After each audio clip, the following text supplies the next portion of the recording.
تخيلوا كده معايا الوجبة اللي قدامكم دي معمولة من ربع كيلو لحمة بس. تعالوا بينا نبدأ ونقول بسم الله ونصلي على الرسول ونشوف معانا مكونات الوصفة وعملناها ازاي.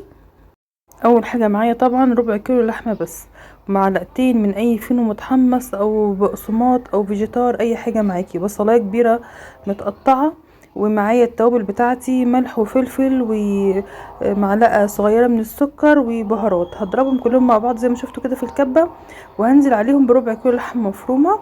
افرمه كويس لحد لما شكل نسيج اللحمة معايا يختفي وتتحول معايا العجينة متماسكة كده. اي لحوم عايزين نشكلها زي كفتة او برجر او اي صنف لازم تتفرم كويس او تتعجن كويس.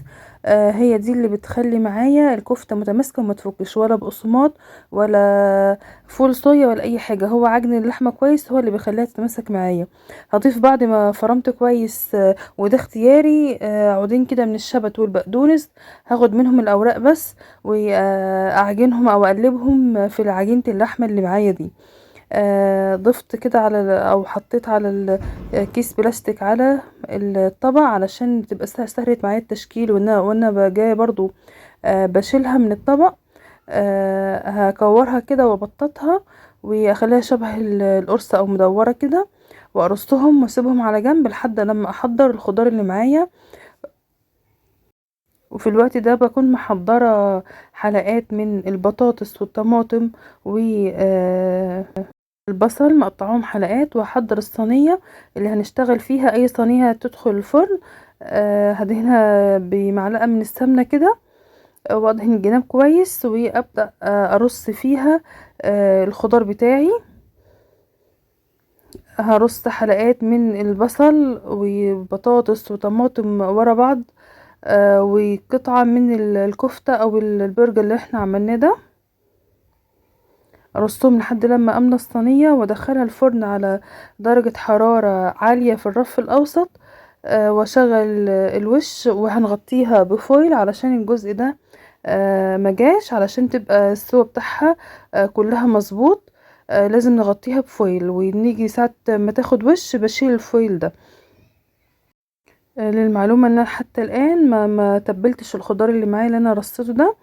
هبدأ ارش عليها، جبت كده ملح وفلفل قلبتهم على بعض وهرشهم على الخضار رشة خفيفة، لان الخضار لسه هياخد من طعم اللحمة. وكمان هرش معلقتين من الزيت كده على الوش، واغطيها بفويل وادخلها الفرن. وصفة سريعة جدا وسهلة ومتاخدش وقت، وما خدتش في الفرن حوالي تلت ساعة لو على نار عالية في رف اوسط. قدمها زي ما تحبي بقى، مع سلطات وطحينة وعيش او مع رز ابيض. انا عملتها مع رز ابيض وسلطة. كانت سهلة وسريعة وما خدتش وقت، وكمان ما كلفتنيش كتير. هو مجرد ربع كيلو لحمة عمل غدا الأسرة كفة 5 أفراد، ما شاء الله ممتازة جدا. تقدروا تجربوها، ويا رب تنال اعجابكم. لو عجبتكم الوصفة ما تنسوش تعملوا لايك واشتراك في القناة. لايك الفيديو بيرفعه جدا، واعملوا شير لكل اصحابكم علشان يستفادوا منها. ما شاء الله الخضار كله كان مستوي، واللحمه متماسكه، هي ما فكتش عشان احنا عجناها كويس جدا. لو ما فيش كبه عجنيها على ايديكي، ما يعني بس مجرد دقيقتين اتنين عجني باستمرار. ما شاء الله، وعمرها ما هتفك اي نوع لحوم او هتشكليها. لازم تعجنها كويس. كمان نزلت الخضار، نزل السائل بتاعه مع اللحمه، ما شاء الله ممتازه. ومش اللحمه احتفظت بحجمها. نسبه يعني ان هي كشت حاجه قليله جدا، ما شاء الله. يعني شايفين من كتر ما هي متماسكه بتقطع قطع، حتى مش بتفرول يعني. ما شاء الله ممتازه جدا. اتمنى تكون عجبتكم وتجربوها. ما تنسوش لايك للفيديو. كانت معكم مطبخ نور عمري، والسلام عليكم ورحمه الله.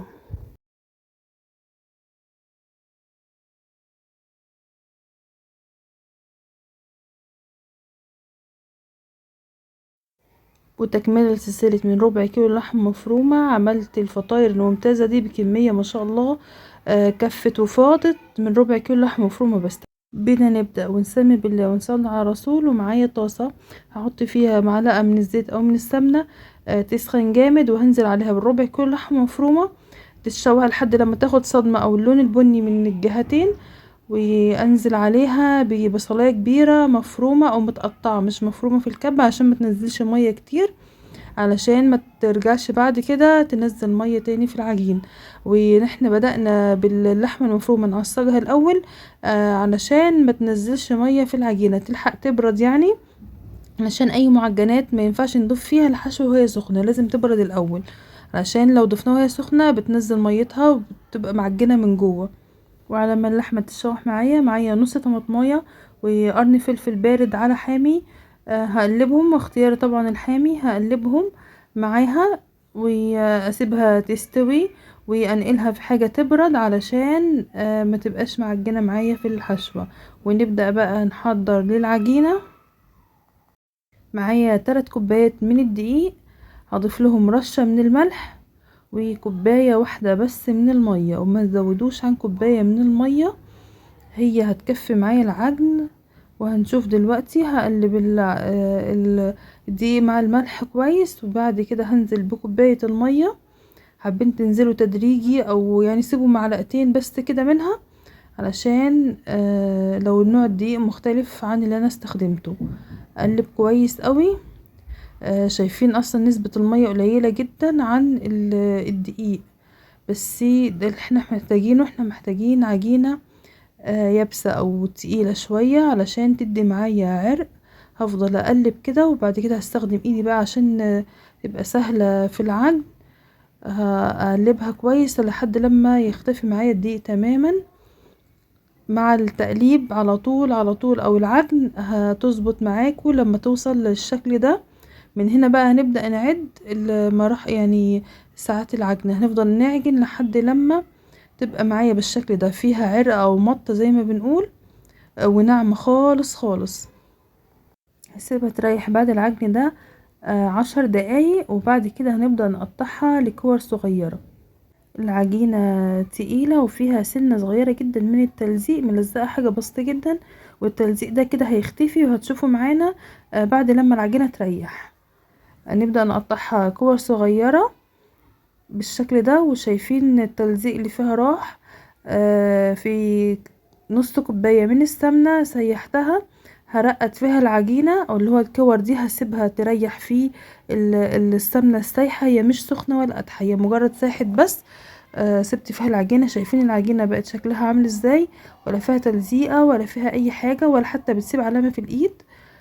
وعرقها ممتاز. سبتها تريح براحتها لمدة نص ساعة. بعد كده هبدأ بقى اشكلها اي شكل انتوا حابينه. انا عملتها شكلها طويلة كده زي الساندوتش، انتوا ممكن تعملوها مربعات، اي شكل انتوا حابينه، او رقات فوق بعضيها، وتعملوها في صينية تبقى زي الفطيرة.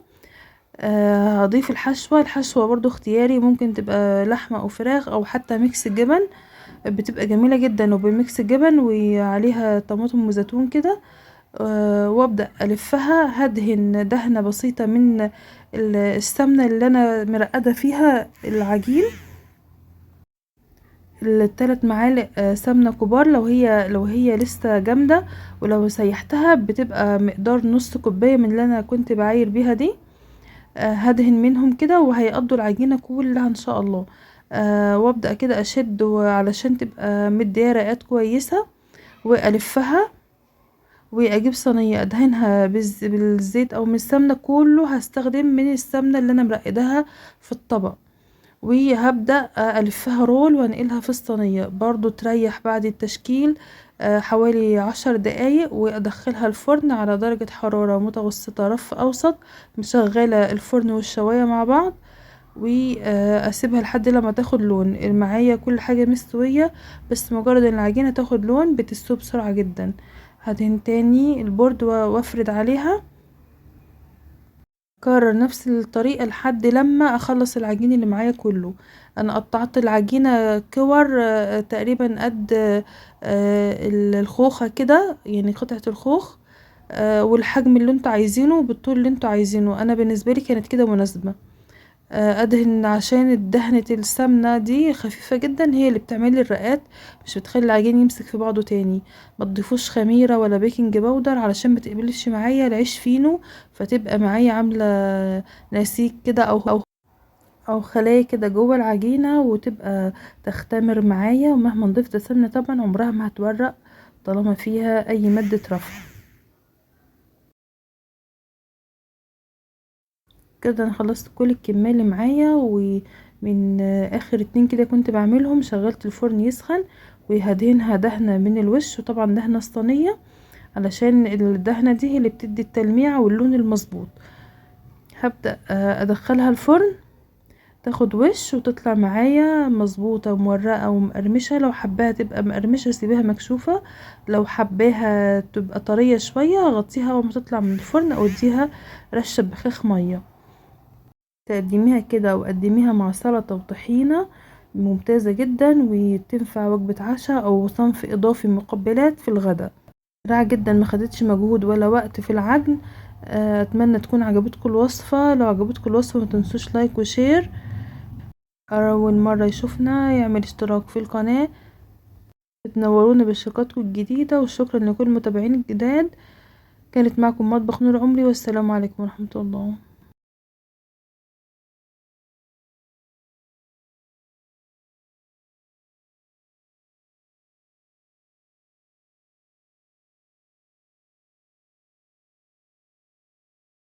السلام عليكم ورحمة الله وبركاته. ازيكم عاملين ايه؟ ان شاء الله النهارده جايلكم فيديو جديد. هعمل معاكم فطيرة باللحمة بس من غير عجين ولا اي التفاصيل دي. هستخدم فيها العيش الشاورما او العيش السوري. هو لسه جامد لسه مجمد يعني. هسيبه يفك شويه. معايا هنا لحمه مفرومه وبصل وده فلفل وطماطم وحته دهنه صغيره عشان تخليها دسمه معايا كده زي الحواوشي والفطير. معايا فلفل اسود وكمون وملح وذره سكر وبهارات. تعالوا كده نستخدم مع بعض ونشوف. بينا كده بصوا دي البهارات، وهحط هفهم فصين توم بالظبط، فصين 2 بس وهحطهم. ادي الفلفل الاسود معلقه كبيره، ومعلقه كبيره كمون،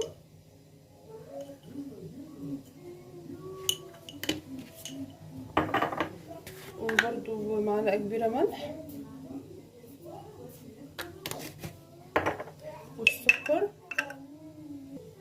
هاجن الكلام ده كله مع بعضه كده كويس، بس مش عايزاه يتفرم في الكبه عشان مش عايزاها تبقى عجينه وتاخد عرق. انا عايزاها تفضل مفلفله كده عشان مش عايزاها تبقى شكل الكفته.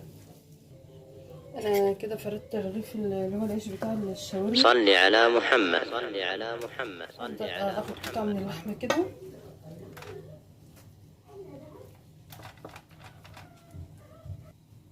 وابدا اطبقه بالشكل ده.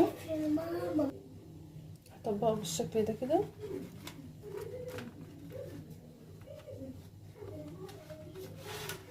قطعه كبيره كده. انا عايزاه يبقى شكل الظرف.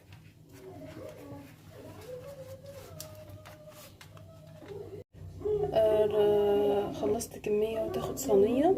رشيت فيها دهنه من تحت. الدهنه دي بتظبط طعمها خالص. هاجي على الوش كده والدهن ده بقى هيسيح. الوش ده هدهنه زيت كده او سمنه اللي يريحكم، بس انا حاطه زيت عشان الدهنه الصغيره انا حطاها دي تسيح ومش تتحرق. لو حطيت سمنه هتتحرق.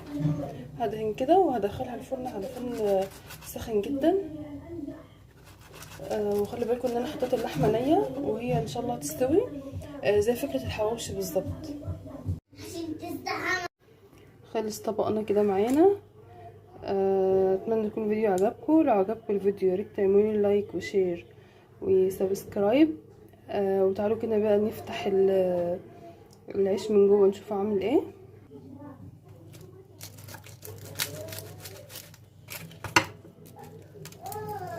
بينا كده هي سخنه جدا جدا. اللحمه استوت اهي وبتقرمش من بره. ورقات طبعا جميله جدا. اتمنى تكون عجبتكم. والسلام عليكم ورحمه الله.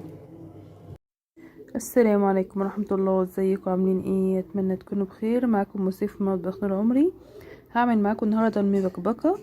دي طريقه حلوه جدا للمكرونه وسهله، وبتعملي حاجه سريعه كده على طول. بينا نبدا الفيديو. معايا حله بتسخن على النار. بس اول حاجة قبل ما نبدأ الفيديو اقدر اقول اللي اول مرة يشوف قناتي يشرفني باشتراكه، واللي متابعني من بدري كل يشوف الفيديو يا ريت تعملوا لايك، مش تشوفوا وتمشوا كده علشان يرفع معايا القناة. اول ما الحلة تبقى سخنة جدا على النار هبدأ انزل فيها قطع اللحمة، نقطعها قطع صغيرة. هي المفروض بتكون قطع اللحمة بتكون بتاعتها بتكون صغيرة زي ما انتم شايفين كده. تختاروا برضو نوع لحمة تبقى واحد، مش نوعين مع بعض. هبدأ كده، شايفين معايا ده ايه بقى؟ ده حبهان ولوري وكبوب صيني وكمون وفلفل اسود وذرة سكر بس، ما حطيتش ملح ومش هضيف ملح دلوقتي. هنزل عليهم ببصلاية مقطعة كده كبيرة وهقلبهم مع بعض علشان الطعم كله يدخل في بعضه. البهارات مع البصل بتطلع طعم وريحة حلوة جدا، ودي طريقة حلوة جدا لسلق اي لحمة معاكي. بتطلع معاكي اللحمة مظبوطة ويسواها مظبوط وبتستوي معاكي بسرعة. قلبي بقى كده الحاجات مع بعضيها واسيبها بقى، اغطي عليها لما تاخد تشويحتها براحتها اللي هي تنزل المية اللي فيها، بعد كده ترجع تشربها. بصوا كده اقلب فيها كويس. معايا هنا حلة تانية على النار اللي هنا اوريدي اصلا هعمل فيها الصلصة بتاعة المكرونة. ما بحبش استخدم الكتل بصراحة، يعني ما استخدمتوش كتير يعني، بيهلك كهرباء على الفاضي. وكده كده انا الحلة اصلا هستخدمها في تسوية المكرونة.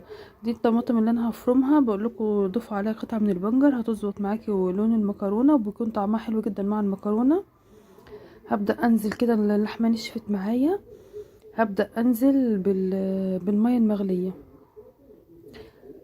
برضو الفكرة اللي هو احنا بنحاول نرشد في استهلاك الكهرباء، لان العدادات بصراحة بقت رهيبة، فواتير الكهرباء.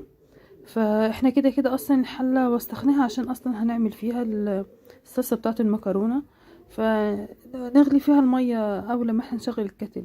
معايا كده زيت على سمنة في حلة، وهبدأ انزل ببصلاية مبشورة ناعم، بس تتقلب ثواني كده. واروح جاية بقى نزل عليها بايه، برشة من الفلفل الاسود ومعلقة من هريسة الشطة اللي احنا كنا عاملينها. دي مش هريسة، عذرا، دي معجون صلصة الفلفل الاحمر. هتشوفوا في القناة موجود برضو، يعني عملته معاكم قبل كده. نقلب كده مع بعضه. بعد كده انزل بعصير الطماطم اللي انا فرمته وصفيته. حاولوا تصفوه، لما مش بتصفوه بيفضل القشور عليه كده وبيكون شكل المكرونه مش كويسه. كده غليت. انا دلوقتي هحط الملح، ان هي خلاص قربت على السوا، وهسيبها تغلي حوالي 5 دقايق وبعد كده اشيلها. طبعا انا سبتها تغلي، يعني الفيديو جاي ورا بعضه بس انا سبتها تغلي. انا بفصل عشان الفيديو ما يطولش. هبدأ بقى انقي قطع اللحمه كده وانزل بيها في الصلصة، وهاخد شوية كمان من الشوربة ازود بيها الصلصة دي. واول ما تغلي هنزل فيها بالمكرونة كده بتغلي، انزل فيها بالمكرونة زي ما حضراتكم شايفين كده. بس الاول هنزل بفلفل، كام قرن فلفل منهم واحد حامي. الحامي ده اوعوا تفتحوه لانه هيخلي المكرونة معاكم حراقة جدا. حابين تقطعوه، انا بسيبته سليم عشان اللي مش حابه يبعد عنه.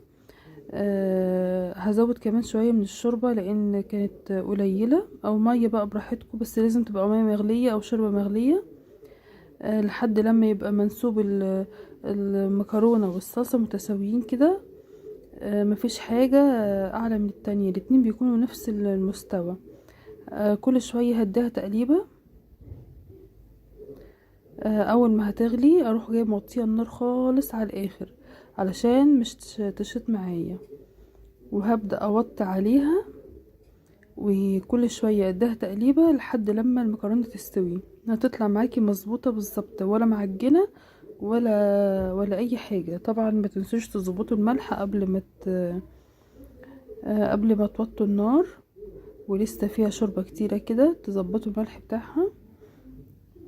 كمان ضيفوا مش ظهرت المقطع ده، ضيفوا رشة سكر لصلصة المكرونة، بيكون طعمها رائع. بصوا بعد ما طلعت انا بوريكم بقى الحتة دي بالتفصيل، ان المكرونة ولا معجنة ولا ماسكة في بعضيها، مفلفلة ازاي، كلها في حلة واحدة. وكمان عايزة اوريكم من تحت، بس الحلة سخنة عمالة تجري مني، ولا شيطة ولا اي حاجة، طالعة مظبوطة اهي. نبدأ بقى نغرفها ونشوف. شايفينها بتطلع معايا مفلفلة ومظبوطة ازاي، كلها استوت مع بعضها، وهي أكلة قديمة ومشهورة، وبيكون طعمها جميل جدا. لكل عشاق المكرونة دي وصفة هتفيدكم جدا. ما تنسوش تعملوا اشتراك في القناة لأول مرة تشوفوني، وكانت معاكم أم سيف، والسلام عليكم ورحمة الله.